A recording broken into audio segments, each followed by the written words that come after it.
नमस्कार दोस्तों, स्वागत है आपका आज के मुख्य समाचारों में। दोस्तों यहां पर आपको देखने को मिलेंगी सुबह से लेकर शाम तक की तमाम बड़ी खबरें, मुख्य समाचार, ब्रेकिंग न्यूज अपडेट्स के रूप में। तो दोस्तों आप सभी लोगों से रिक्वेस्ट है इस वीडियो को ज़्यादा से ज़्यादा लाइक और शेयर करें।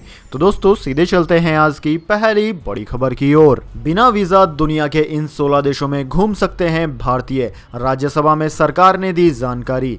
जी हाँ दोस्तों, राज्यसभा को एक लिखित जवाब में मुरलीधरन ने बताया कि 43 देश वीज़ा ऑन अराइवल सुविधा प्रदान करते हैं और 36 देश भारतीय साधारण पासपोर्ट धारकों को ई वीजा सुविधा प्रदान करते हैं। साथ ही दोस्तों 16 देश ऐसे हैं जहां पर भारतीयों को वीजा नहीं चाहिए। जिन देशों की यात्रा के लिए वीजा की आवश्यकता नहीं होती है उनमें है Barbados, Bhutan, Dominica, Grenada, Haiti, Hong Kong, SAR, Maldives, Mauritius, Montserrat, Nepal, Niue द्वीप, समोआ, सेनेगल, त्रिनाद और टोबैको, सेंट विसेंट और ग्रेनेडाइंस और सर्बिया। ये ऐसे 16 देश हैं जहां पर भारतीयों को वीजा की जरूरत नहीं होती है। इसके बाद दोस्तों अगली बड़ी खबर, नेपाल की जमीन पर चीन के कब्जे का विरोध, काठमांडू में लगे गो बैक चाइना के नारे। जी हाँ दोस्तों, नेपाल के हुबुआ इलाके में चीन नो बिल्डिंग बना रहा है, जिसको लेकर नेपाल में जोरदार विरोध शुरू हो गया है। प्रदर्शनकारियों ने बैनर के साथ चीन वापस जाओ और चीन पीछे हटो के नारे लगाए। प्रदर्शनकारियों के पोस्टर्स पर नेपाल में हो रहे चीनी निर्माण की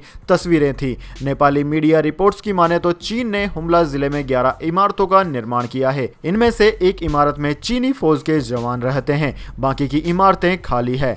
नाखमा ग्रामीण नगर पालिका के अध्यक्ष ने काठमांडू पोस्ट को बताया कि चीनी पक्ष ने दावा किया कि जिन क्षेत्रों में घर बने हैं वे चीनी क्षेत्र में आते हैं। नेपाल का गृह मंत्रालय जल्द ही इस पर एक रिपोर्ट जारी कर सकता है। गृह मंत्रालय की एक टीम इस क्षेत्र का दौरा करने के बाद ये रिपोर्ट तैयार करेगी। इसके बाद दोस्तों अगली बड़ी खबर, नेपाल के पर्वतारोही रीता शेरपा का निधन, 10 बार माउंट एवरेस्ट फतह करने का है रिकॉर्ड। जी हाँ दोस्तों, माउंट एवरेस्ट की चोटी यानी कि दुनिया की सबसे ऊंची चोटी पर फतह करने वाले पहले नेपाली पर्वतारोही आंग रीता शेरपा का आज निधन हो गया। उन्होंने अपने पूरे जीवन में 10 बार माउंट एवरेस्ट की चोटी फतह की। वे ऐसा करने वाले दुनिया के एकमात्र व्यक्ति थे। उनके इस रिकॉर्ड को वर्ष 2017 में Guinness book of world records में दर्ज किया गया।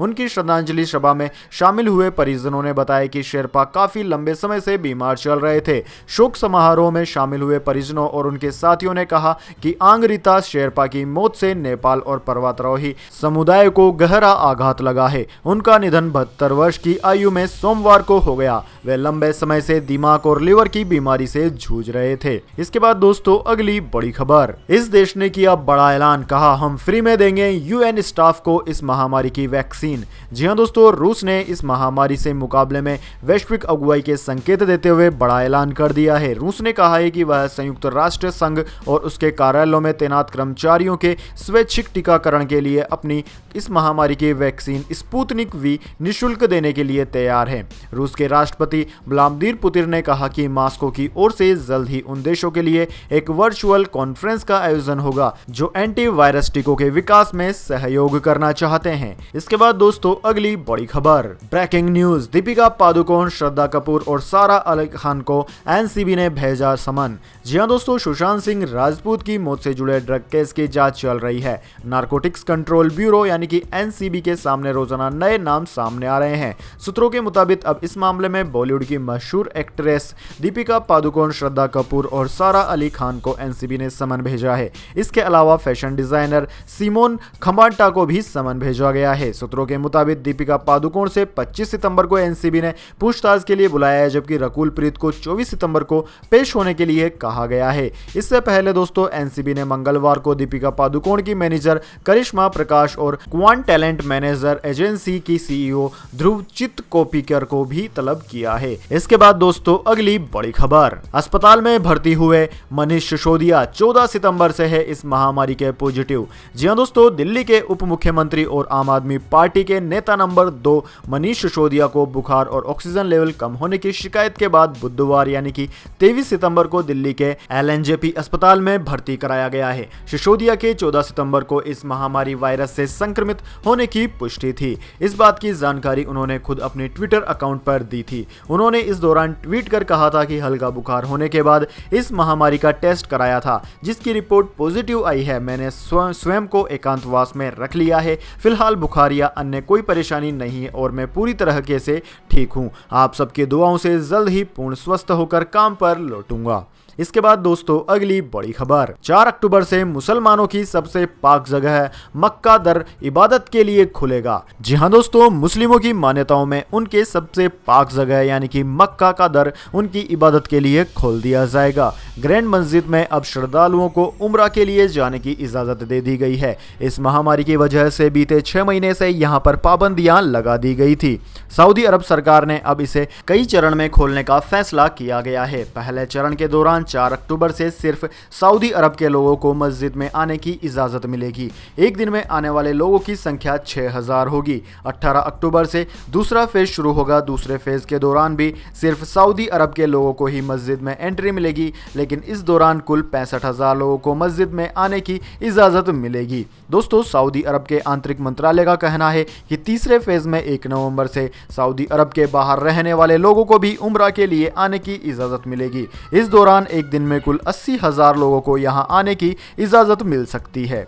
इसके बाद दोस्तों अगली बड़ी खबर, आतंकवाद पीड़ितों की मदद के लिए मोदी सरकार की नई पहल, ऐसे मिलेगा MBBS BDS में दाखिला। जी हां दोस्तों, केंद्रीय गृह मंत्रालय ने केंद्रीय पूल के तहत आतंकवादी हमलों के पीड़ितों से आवेदन मांगे हैं। ये आवेदन मेडिकल और डेंटल कॉलेज में MBBS और BDS कोर्स करने के लिए हैं। राज्य सरकारों से बातचीत के दौरान गृह मंत्रालय ने सभी राज्यों को MBBS और BDS सीटों के आवंटन के बारे में बताया है। केंद्र सरकार के मुताबिक ये योजना केंद्र पुल की ओर से आतंकी हमलों का शिकार हुए पति पत्नी और बच्चों के लिए है। इसके साथ ही यह भी स्पष्ट किया गया है कि इसके लिए कोई अलग परीक्षा आयोजित नहीं की जाएगी। नीट परीक्षा में आए अंकों के आधार पर ही छात्रों का चयन किया जाएगा। इसके साथ ही अनिवार्य शिक्षा योग्यता भी आवश्यक है। दोस्तों, गृह मंत्रालय के एक अधिकारी ने कहा है कि आतंकवादी हमलों में मारे गए व्यक्ति के बच्चे या फिर पति पत्नी इस योजना के तहत आवेदन कर सकते हैं। मंत्रालय की ओर से कहा गया है कि राज्य सरकारें और केंद्र सरकार प्रदेश इस योजना का आवेदन आमंत्रित करते समय व्यापक प्रचार करें ताकि योग्य उम्मीदवारों को इसकी जानकारी मिल सके। इसके बाद दोस्तों अगली बड़ी खबर, सुशांत सिंह राजपूत मामला, CFSL रिपोर्ट में हत्या का कोई सबूत नहीं मिला। अभिनेता की मौत को पार्शियल हैंगिंग माना गया। जी हां दोस्तों, सुशांत सिंह राजपूत मामले में CFSL की रिपोर्ट में हत्या का कोई सीधा सबूत नहीं मिला है। सीन ऑफ क्राइम के रिकंस्ट्रक्शन के बाद सुशांत की मौत मामले को फुल हैंगिंग मानने से इनकार कर दिया है। CFSL के जांचकर्ताओं ने सुशांत की मौत को पार्शियल हैंगिंग माना है। आसान भाषा में पार्शियल हैंगिंग यानी कि यह पूर्ण फांसी नहीं बल्कि अर्ध फांसी की स्थिति होती है। आत्महत्या के ज्यादातर मामलों में पार्शियल हैंगिंग पाई जाती है। सुशांत सिंह राजपूत को एम्बिडेक्स्ट्रस यानी कि बोथ हैंड यूजर यानी कि दोनों हाथों से काम करने वाला माना गया है। राइट हैंड और गले पर पड़े लिगेचर मार्क की गांठ की स्थिति का भी एनालिसिस रिपोर्ट में किया गया है। सुशांत के लिगेचर मार्क पर जहां फंदे की गांठ है वो राइट हैंडर द्वारा बांधा जा सकता है। रिपोर्ट में माना गया है कि मौके पर बरामद कपड़ा ही सुशांत की फांसी वाला कपड़ा है। इसके बाद दोस्तों अब जान लेते हैं पूरी दुनिया और भारत में इस महामारी की क्या चल रही है स्थिति। तो सबसे पहले भारत की बात की जाए तो भारत में इस महामारी के आंकड़े लगातार डरा रहे हैं। दोस्तों, अब फिलहाल इस महामारी के आंकड़े भारत में 57 लाख को पार कर गए हैं, जबकि मौतों का आंकड़ा 90,000 को पार कर गया है। भारत में सबसे ज्यादा प्रभावित राज्य महाराष्ट्र है, जहां पर 12 लाख से कहीं ज्यादा संक्रमित है। दूसरा नंबर आंध्र प्रदेश का है, जहां पर 6.5 लाख से ज्यादा संक्रमित है। इसके बाद में तमिलनाडु, कर्नाटक, उत्तर प्रदेश, दिल्ली, वेस्ट बंगाल, ओडिशा, तेलंगाना, बिहार, असम, केरला, गुजरात, राजस्थान, हरियाणा, मध्य प्रदेश, पंजाब आदि राज्यों का नाम आता है। दोस्तों, इन तमाम राज्यों में 1 लाख से ज्यादा संक्रमित हैं। इसके बाद दोस्तों बात कर लेते हैं पूरी दुनिया की, लेकिन उससे पहले मेरी आपसे एक छोटी सी रिक्वेस्ट है। अगर दोस्तों आपको अभी तक हमारी न्यूज पसंद आई है तो इसे एक छोटा सा लाइक जरूर दे दें, और अगर आपको पसंद नहीं आई है तो बेशक आप डिसलाइक भी कर सकते हैं, लेकिन दोस्तों लाइक और डिसलाइक करके अपना वोट जरूर दीजिए, क्योंकि दोस्तों यही हमारी मेहनत का फल होता है और इसी से हमें पता चलता है कि आपको हमारी वीडियो पसंद आई है या नहीं। तो दोस्तों जल्दी से जान लेते हैं क्या है पूरी दुनिया की स्थिति। तो दोस्तों पूरी दुनिया की बात की जाए तो पूरी दुनिया में इस वक्त तक इस महामारी के आंकड़े 3 करोड़ 16 लाख को पार कर गए हैं। वहीं मौतों का आंकड़ा 70,000 से ज्यादा है। दुनिया का सबसे ज्यादा प्रभावित और इन्फेक्टेड देश अमेरिका है, जहां पर लगभग 69 लाख यानी कि 70 लाख के करीब संक्रमित हो गए हैं। यहां पर 2 लाख से ज्यादा लोगों की जान चली गई है। दूसरा नंबर भारत का है, जबकि तीसरा नंबर ब्राजील का है। ब्राजील में भी लगभग 46 लाख के करीब संक्रमित हैं। इसके बाद में Russia, Colombia, Peru, Mexico, Spain, South Africa, Argentina, France, Chile, Iran आदि देशों का नाम आता है। इसके बाद दोस्तों अगली बड़ी खबर, दीपावली पर मिलेगा उत्तर प्रदेश को बड़ा तोहफा, इस जिले से शुरू होगी अंतरराष्ट्रीय उड़ानें। जी हां दोस्तों, इस दिवाली पर उत्तर प्रदेश के लोगों को खास तोहफा मिलने जा रहा है। मुख्यमंत्री योगी आदित्यनाथ ने ऐलान किया है कि दीपावली से कुशीनगर एयरपोर्ट से अंतरराष्ट्रीय उड़ानों की शुरुआत हो जाएगी। इस एयरपोर्ट को पडरौना एयरपोर्ट के नाम से जाना जाता है, जो कि योगी आदित्यनाथ के गृह क्षेत्र गोरखपुर से 52 किलोमीटर की दूरी पर है। प्रधानमंत्री नरेंद्र मोदी की अध्यक्षता में जून में हुई कैबिनेट बैठक में कुशीनगर को इंटरनेशनल एयरपोर्ट बनाने पर फैसला हुआ था। इस एयरपोर्ट के साथ ही अब यूपी में कुल 4 एयरपोर्ट हो जाएंगे, जिनमें से जेवर एयरपोर्ट भी शामिल है, जो जल्द ही शुरू हो जाएगा। इसके बाद दोस्तों अगली बड़ी खबर, मौसम समाचार, weather update, weather forecast. Mumbai में ऑरेंज अलर्ट, यूपी बिहार समेत देश के कई इलाकों में होगी बारिश। जी हां दोस्तों, देश के ज्यादातर हिस्सों में मौसम लगातार मिजाज बदल रहा है। कहीं भारी बारिश का दौर है तो कहीं गर्मी से लोग बेहाल हैं। वैसे दोस्तों इंडियन मेट्रोलॉजी डिपार्टमेंट के मुताबिक दिल्ली, हरियाणा और उत्तर प्रदेश समेत कुछ और स्थानों पर लोगों को उमस भरी गर्मी से कुछ राहत मिल सकती है।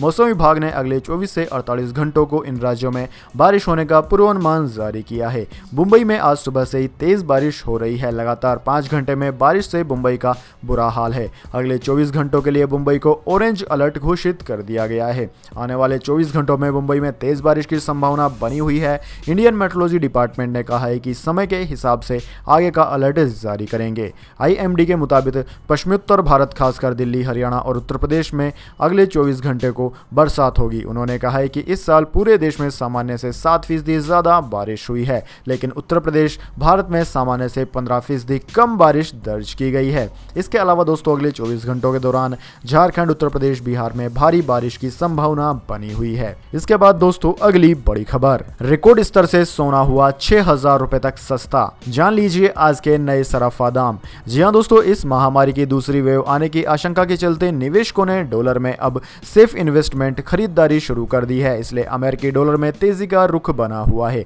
जिसका असर सोने और चांदी की कीमतों पर दिख रहा है। HDFC सिक्योरिटीज के अनुसार राष्ट्रीय राजधानी दिल्ली में आज सोने की कीमत 614 रुपए घटकर 50,750 रुपए प्रति 10 ग्राम रह गई है। पिछले कारोबारी दिन यह 51,364 रुपए प्रति 10 ग्राम थी। वहीं दूसरी ओर चांदी की बात की जाए तो चांदी के दाम 1,898 रुपए लुढ़क कर 59,720 रुपए प्रति किलोग्राम पर पहुंच गए थे। एक दिन पहले यह दाम 61,618 रुपए प्रति किलोग्राम पर बंद हुए थे। वहीं दोस्तों अंतर्राष्ट्रीय बाजार की बात की जाए तो अंतर्राष्ट्रीय स्तर पर सोना 1874 अमेरिकी डॉलर प्रति औंस रहा, जबकि चांदी 23.26 डॉलर प्रति औंस पर रही। दोस्तों आपकी जानकारी के लिए बता दें, एक औंस 28 ग्राम का होता है। इसके बाद दोस्तों अगली बड़ी खबर, पेट्रोल डीजल प्राइस टुडे। सितंबर में अब तक डीजल हुआ 2.28 रुपए प्रति लीटर तक सस्ता। जी हां दोस्तों, अंतर्राष्ट्रीय स्तर पर कच्चे तेल की कीमतों में भारी गिरावट के बाद आई रिकवरी और अमेरिकी डॉलर के मुकाबले भारतीय रुपए में आई कमजोरी ने पेट्रोल डीजल की कीमतों में जारी कटौती को रोक दिया है। देश की सबसे बड़ी ऑयल मार्केटिंग कंपनी IOC यानी कि इंडियन ऑयल कॉर्पोरेशन ने बुधवार को पेट्रोल डीजल की कीमतों में कोई बदलाव नहीं किया। इससे पहले मंगलवार को दिल्ली में पेट्रोल की कीमतों में 8 पैसे प्रति लीटर की गिरावट आई थी। साथ ही डीजल 15 पैसे प्रति लीटर तक सस्ता हो गया था। वैसे देखा जाए तो दोस्तों सितंबर के महीने में डीजल अब तक 2.28 रुपए प्रति लीटर तक सस्ता हो चुका है। वैसे आज की बात की जाए तो आज राष्ट्रीय राजधानी दिल्ली में 1 लीटर पेट्रोल की कीमत 81 रुपए 6 पैसे प्रति लीटर है, जबकि डीजल की कीमत 71 रुपए 28 पैसे प्रति लीटर है। इसके बाद दोस्तों अगली बड़ी खबर, भारतीय सेना के पराक्रम से खौफ में चीन। लद्दाख पर तैनाती हुई तो रोने लगे चीनी सैनिक। जी हां दोस्तों, सीमा पर भारतीय सेना का पराक्रम देखकर चीनी सैनिक बुरी तरह से घबराए हैं। आलम यह है कि सीमा पर तैनाती के नाम से ही उनके आंसू निकलने लगते हैं। सोशल मीडिया पर चीनी सैनिकों का एक वीडियो वायरल हो रहा है। इसमें वे रोते हुए नजर आ रहे हैं।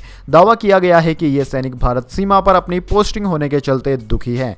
ताइवान न्यूज की रिपोर्ट में कहा गया है कि इस वीडियो को पहले चीनी सोशल मीडिया WeChat पर पोस्ट किया गया था, लेकिन बाद में इसे हटा दिया गया। यह video video Fuyang railway station जाते समय बस में शूट किया गया है। सेना में भर्ती हुए इन जवानों को ट्रेनिंग के बाद भारत से लगी सीमा पर तैनाती के लिए भेजा जा रहा था। वैसे दोस्तों इस वीडियो की पुष्टि हम नहीं करते हैं। इसके बाद दोस्तों अगली बड़ी खबर, संसद में गूंजा पालाघर के संतों की हत्या का मामला, सांसद प्रज्ञा ठाकुर ने की यह मांग। जी हां दोस्तों, पालघर में संतों की हत्या के बाद संत समाज और देश में शांति और अहिंसा के समर्थकों को इंसाफ दिलाने के लिए लगातार आवाज उठ रही है। अब इसकी गूंज संसद में भी सुनी जा सकती है। दोस्तों लोकसभा में शून्यकाल के दौरान बीजेपी सांसद प्रज्ञा ठाकुर ने पालघर के संतों की हत्या का मामला उठाया। भोपाल से बीजेपी सांसद ने 2 संतों और उनके ड्राइवर की हत्या के आरोपियों को जल्द से जल्द सजा दिलाने की मांग की। सांसद प्रज्ञा सिंह ठाकुर ने पालघर में अप्रैल महीने के दौरान 2 साधुओं और उनके चालक की भीड़ द्वारा पीट कर हत्या की वारदात के पीछे षड्यंत्र होने का आरोप लगाते हुए सीबीआई और एएनआई जैसी केंद्रीय जांच एजेंसियों से पूरे मामले की जांच कराने की मांग की है। सांसद ने कहा कि संतों की हत्या का जघन्य अपराध करने वालों को कानून सजा देगा, लेकिन दोषियों को बचाने वालों को भी भगवान माफ नहीं करेगा। इसके बाद दोस्तों अगली बड़ी खबर, कश्मीर मसले पर तुर्की को भारत की 2 टूक, आंतरिक मामलों में हस्तक्षेप बर्दाश्त नहीं। जी हां दोस्तों, भारत ने तुर्की के राष्ट्रपति एर्दोगन द्वारा यूनाइटेड नेशंस जनरल असेंबली में दिए गए भाषण के दौरान कश्मीर को लेकर दिए बयान पर कड़ी प्रतिक्रिया दी है। संयुक्त राष्ट्र में भारतीय दूतावास टी.एस. त्रिमूर्ति ने कहा कि भारत के आंतरिक मामलों में हस्तक्षेप पूरी तरह से अस्वीकार्य है। टी.एस. त्रिमूर्ति ने एक ट्वीट में कहा कि हमने जम्मू और कश्मीर पर तुर्की के राष्ट्रपति की टिप्पणी देखी है। वो भारत के आंतरिक मामलों में हस्तक्षेप कर रहे हैं, यह पूरी तरह से अस्वीकार्य है। आगे उन्होंने कहा कि तुर्की को अन्य देशों की संप्रभुता का सम्मान करना सीखना चाहिए और अपनी नीतियों को और अधिक गहराई से प्रतिबिंबित करना चाहिए। तो दोस्तों यह थी आज की तमाम बड़ी खबरें। इसके बाद दोस्तों बारी आती है आज के माइंड क्विज क्वेश्चन की। जी हां दोस्तों, एक आसान से सवाल का जवाब देकर आप जीत सकते हैं एक अमेजिंग सरप्राइज गिफ्ट हमारे यूट्यूब चैनल की ओर से। तो दोस्तों आज का सवाल आपकी स्क्रीन पर आ चुका है। दोस्तों आपको बताना है कि भारत की सबसे लंबी नदी कौन सी है। जी हां दोस्तों, अगर आप जानते हैं भारत की सबसे लॉन्गेस्ट रिवर का नाम तो जल्दी से कमेंट बॉक्स में लिख दीजिए। अगर दोस्तों आपका जवाब होता है एकदम सही और आप चुन ले जाते हैं लक्की विजेता के रूप में, तो हो सकता है कि आपको मिल जाए एक अमेजिंग सरप्राइज गिफ्ट हमारे YouTube चैनल की ओर से। तो दोस्तों जल्दी से अपना उत्तर कमेंट बॉक्स में लिख दीजिए, वीडियो को लाइक कर लीजिए और चैनल को सब्सक्राइब करके बेल आइकन भी दबा लीजिए। धन्यवाद। वंदे मातरम। जय हिंद, जय भारत।